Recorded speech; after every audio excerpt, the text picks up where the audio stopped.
Hello friends, welcome to my YouTube channel. Today I'll teach you how to use jQuery AJAX and JSON in ASP.NET Core MVC. Before beginning the video, I would like to inform you that an article has been posted on this topic. The link for the article and the code sample link are available in the description. Also, if you need any further help, please post your query on the forums. The link for the forums is also available in the description. Finally, I would like to request you to please subscribe to my channel and click the bell icon. So let's start. First, I'll open the startup.cs class.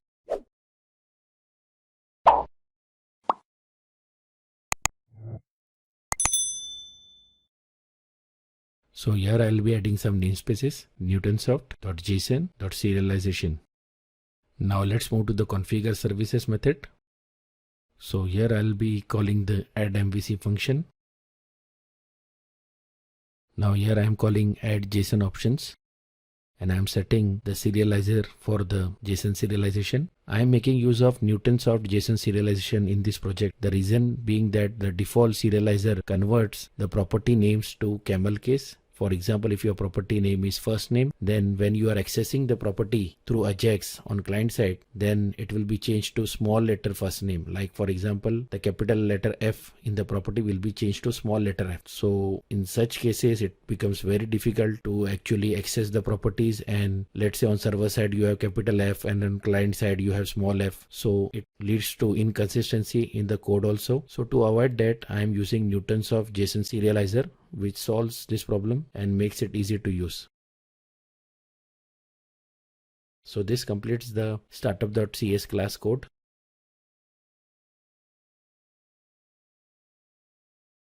Now I'll be adding a new class to the models folder.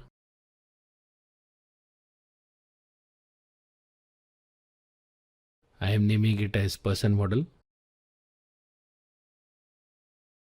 Meanwhile, I would like to inform you that if you are unable to understand ASP.NET Core result pages, please check out the Hello World tutorial video. The link for the video is available in the description. So here I have added two properties, name and date time.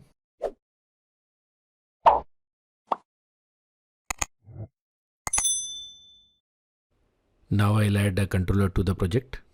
I am selecting the MVC controller empty option. I'll name the controller as home controller and then I'll click on add. Here I am adding another controller for handling the jQuery AJAX call. As you can see, the return type is JSON result as we are returning a JSON object. Also, you will notice that I am accepting a parameter name, and this particular parameter will be sent from the client side using jQuery AJAX. Inside the action method, I am creating an object of person model class. In the name property, I am setting the value of the name parameter. And in the date time property, I am setting the current date time.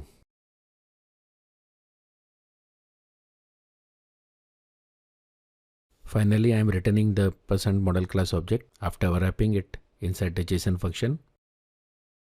Now I am decorating this particular action method with HTTP post attribute as it will be handling the HTTP post call. Now I am adding a view to the project. I am making use of empty without model template and I am keeping the partial view and layout options as unchecked.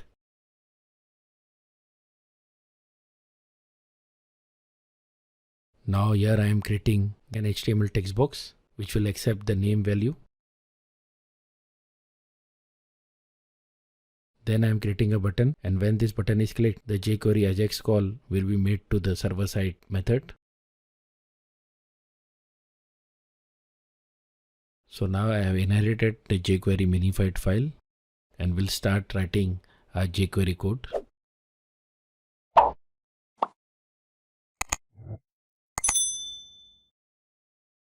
So first I am adding the document ready event handler. And inside that, I'll assign a click event handler to the button.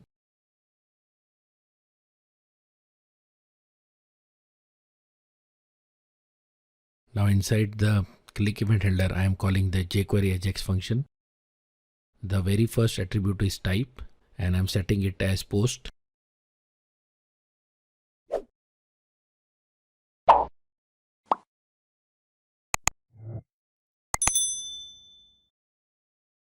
In the data attribute, I am setting the value of the name parameter, and the value of the name parameter is fetched from the name text box.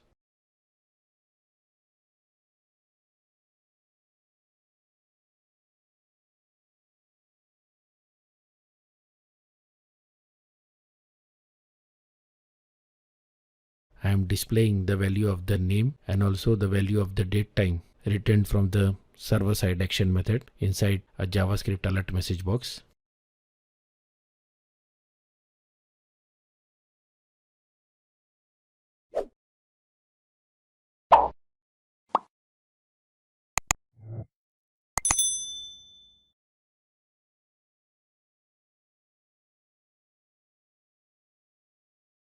The next event handler is to handle failure, and here simply the response text is displayed in JavaScript alert message box.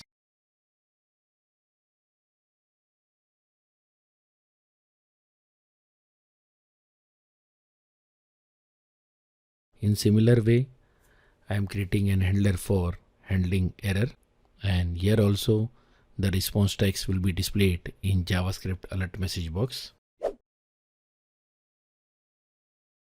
So with this we complete our programming part, and now it's time to run our project and see it in action. So now I'll type in my name in the text box and I'll click on the button. As you can see, my name as well as the current date time from the server is being displayed in JavaScript alert message box. With this we come to the end of this video. Hope you liked it. Today we learned how to make use of jQuery AJAX and JSON for calling controller in ASP.NET Core MVC. Also we learned how to pass parameters using jQuery AJAX to the controller. And finally we learned how to return JSON object and receive it on client side in ASP.NET Core MVC. Thanks for watching this video. Please like, share and subscribe, and don't forget to press the bell icon